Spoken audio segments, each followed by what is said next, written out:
Assalamualaikum, salam sejahtera dan salam perpaduan. Saya Siti Nurdiati Zaidi dalam Dunia 11 Pagi.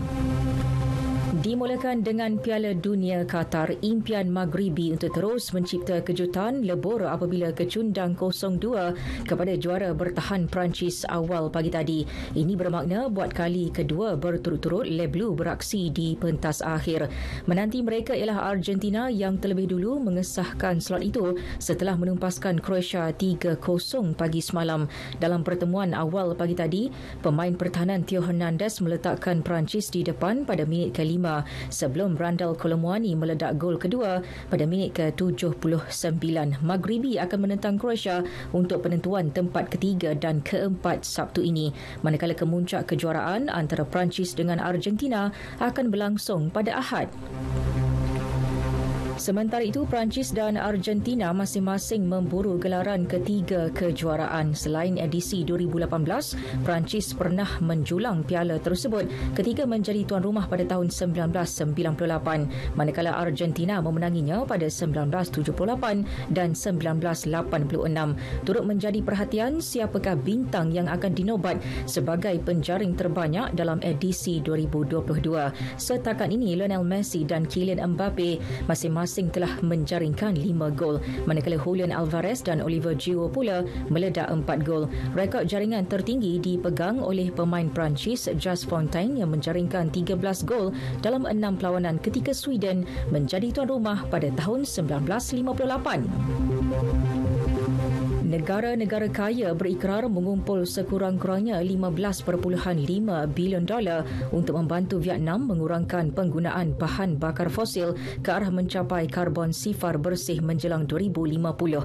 Ia akan digerakkan dalam tempoh 3 hingga 5 tahun akan datang. Komitmen itu diberikan oleh Kesatuan Eropah, Britain, Amerika Syarikat, Kanada dan Jepun menerusi kenyataan bersama. Inisiatif tersebut adalah yang ketiga seumpamanya selepas Indonesia dan Afrika Selatan. Gelombang jangkitan COVID-19 kembali melonjak di China sebelum kerajaannya memansuhkan dasar COVID sifar. Menurut Pengarah Kecemasan Pertubuhan Kesihatan Sedunia WHO, Mike Ryan, virus berkenaan merebak secara intensif sebelum sekatan ditarik balik. Beliau percaya langkah kawalan yang dilaksanakan tidak menghentikan penularan wabak. Dalam pada itu, pertumbuhan ekonomi China dijangka lebih rendah tahun ini. Pengarah Urusan Tabung Kewangan Antarabangsa IMF, Kristalina Georgieva berpandangan tindakan melonggarkan sekatan membawa kepada lonjakan kes wabak dan kekangan bersifat sementara, termasuk menjejaskan lebih ramai penggunaan tenaga buruh. IMF turut menurunkan unjuran pertumbuhan China pada Oktober kepada 3.2%, terendah dalam beberapa dekad, namun menjangka pertumbuhan kembali meningkat kepada 4.4% tahun depan. Dalam perkembangan lain, WHO berharap wabak COVID-19 dan Mpox tidak lagi menjadi kecemasan kesihatan awam menjelang tahun depan, memandangkan kedua-duanya telah melepasi fasa kritikal.